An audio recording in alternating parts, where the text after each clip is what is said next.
Hello everyone, hope you all are fine. Welcome to the virtual class conducted by Mother Ethna School. Today I am going to explain you chapter 14, water. As you all know, water is the essential day to day need of an individual, यानी हर इंसान की essential need है. Most of the household activities totally depends on water, like bathing, washing, cooking, etc. It is also important because it is the basic demand of a human being to survive. यानी जीने के लिए पानी की बहुत ज़्यादा ज़रूरत है. How much water do we use?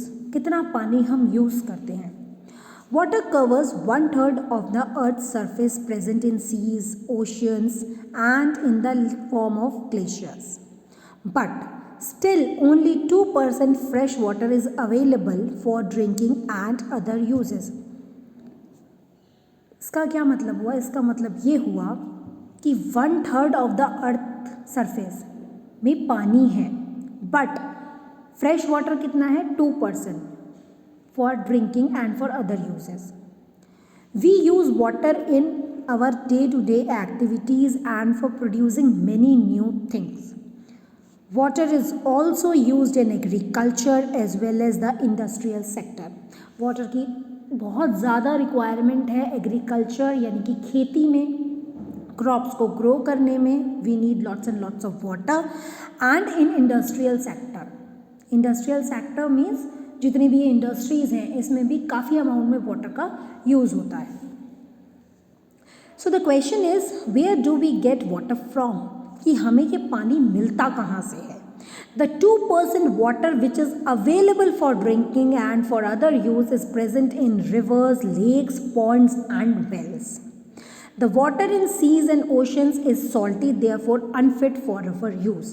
Because जो वाटर सी में यानी समुद्र में होता है वो सलाइन होता है, सॉल्टी होता है, which is not fit for drinking. So कौन सा वाटर होता है fit for drinking?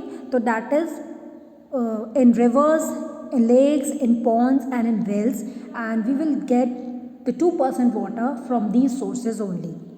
Water in rivers, lakes, ponds and wells comes from seas and oceans by the help of water cycle. We also get water glaciers as it melts into water. Now what is water cycle? Continuous circulation of water on the earth is called water cycle. जो continuous circulation होता है, जो continuous पानी घूमता है, उसे हम क्या बोलते हैं? वाटर साइकिल बोलते हैं. The cycle involves evaporation of water from the surface of earth such as seas, oceans, rivers, lakes to form water vapours.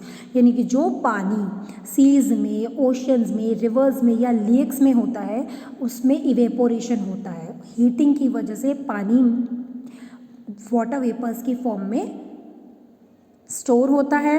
The water from the plant is also lost in the form of vapours by the process of transpiration. पहले भी आप लोग read कर चुके हो, पढ़ चुके हो कि वाटर लॉस्ट होता है प्लांट से with the help of transpiration और by the process of transpiration. और ये सब किसके प्रोसेस से होता है? वाटर वेपर्स की प्रोसेस से. यानी कि जब पानी को हम गर्म करते हैं, हीटिंग होती है, तो वो पानी सूखने लगता है और वेपर्स की तरह क्या होता है? उड़ जाता है, तो वो वाटर वेपर्स का फॉर्म ले लेता है. As the water vapour is formed and moved upwards, यानी ऊपर जाता है, स्काई में जाता है, it condenses to tiny droplets by the process of condensation. तो वहाँ पर छोटे छोटे बूंदों की तरह वहाँ पर जाकर कंडेंस हो जाता है, फ्रीज हो जाता है. These tiny droplets come together to form clouds. ये छोटे छोटे जो ड्रॉपलेट्स होते हैं पानी के, ये एक साथ इकट्ठे होकर क्या बना लेते हैं? क्लाउड्स बना लेते हैं, यानी कि बादल बना लेते हैं. And by the process of precipitation the water comes back to the earth in the form of rain. और प्रेसिपिटेशन की फॉर्म में ये बादल क्या करते हैं? रेन की फॉर्म में पानी को अर्थ पर वापस लेकर आते हैं. This rain water is fresh and fit for our use. ये जो बारिश का पानी होता है, रेन वाटर होता है, ये फ्रेश होता है और ये हमारे पीने के लिए एकदम फिट होता है. This is how the salty water from seas and oceans is converted into fresh drinking water. यानी कि जो समुद्र का पानी था वो हमारे लिए बिल्कुल भी फ्रेश नहीं था, हम उसे पी नहीं पा रहे थे, लेकिन इवेपोरेशन की प्रोसेस से वाटर वेपर की फॉर्म में ये ऊपर स्काई में गया and then what happen, condensation का प्रोसेस हुआ, क्लाउड्स बन गए, फिर रेन की फॉर्म में ये वापस आया, then it is fresh for drinking. Back to the oceans.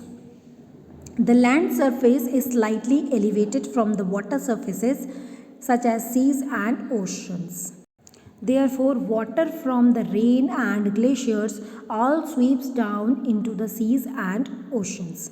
Rain water and snow melts also recharge ground water. यानी कि जो बारिश का पानी है और जब बर्फ़ पिघलती है तो वो भी क्या करती है, ग्राउंड वाटर को रिचार्ज कर देती है, फ्रेश कर देती है. Ground water is water that is present below the earth surface and is fresh for our use. Ground water क्या होता है, जो ज़मीन के अंदर होता है, यानी अर्थ की सरफेस के अंदर जो पानी होता है वो एकदम फ्रेश होता है and it is also fit for drinking. What if it rains heavily. क्या होगा अगर बहुत तेज़ बारिश आ जाए या बहुत ज़्यादा बारिश हो. The excess rainfall increases the water level in water bodies which leads to floods. यानी अगर बहुत ज़्यादा बारिश होगी तो वाटर लेवल बढ़ जाएगा वाटर बॉडीज़ में, like rivers, lakes, ocean, seas, और जिसकी वजह से क्या होगा, बाढ़ आ जाएगी, फ्लड्स आ जाएंगे. Flood is the overflow of water which submerges land causing destruction. जब बहुत ज़्यादा पानी हो जाता है, यानी बाढ़ आ जाती है, फ्लड्स आ जाते हैं, तो उससे भी क्या होता है, हमारी लैंड में काफ़ी डिस्ट्रक्शन हो जाती है. Floods cause loss of livelihoods by washing away people and animals. और इसमें क्या होता है कि पानी का प्रेशर बहुत ज़्यादा होता है, जिससे बहुत सारे लोगों को वो अपने साथ बहाता हुआ ले जाता है, चाहे वो एनिमल्स हों, चाहे वो पीपल हों. It also provides damage to infrastructures and disrupts the supply of clean water, causing a situation of water scarcity. काफ़ी सारी बिल्डिंग्स ख़राब हो जाती हैं, गिर जाती हैं, टूट जाती हैं बिकॉज ऑफ दीज फ्लड्स, और जो क्लीन वाटर है वो भी डिस्टर्ब हो जाता है, ख़राब हो जाता है, which is also not fit for drinking, जिसकी वजह से वाटर स्कार्सिटी यानी पानी की कमी हो जाती है. What happens if it does not rain for a long period. ये तो सिचुएशन थी जब बहुत ज़्यादा पानी आएगा, यानी बहुत ज़्यादा बारिश हो जाएगी तो क्या प्रॉब्लम्स आएंगी. लेकिन अगर पानी नहीं होगा, यानी अगर रेन नहीं होगी तो भी तो प्रॉब्लम है, तो उससे क्या प्रॉब्लम्स आएंगी. No rainfall can decrease the water level in water bodies and groundwater level also decreases due to excess transpiration which leads to drought. होगा क्या, जब पानी नहीं होगा, बारिश नहीं होगी, तो वाटर लेवल वाटर बॉडीज़ में कम हो जाएगा, ग्राउंड वाटर का पानी भी कम हो जाएगा, जिसकी वजह से भाई प्लांट्स को तो पानी चाहिए ही है. प्लांट्स पानी कहाँ से लेते हैं, ग्राउंड वाटर से लेते हैं.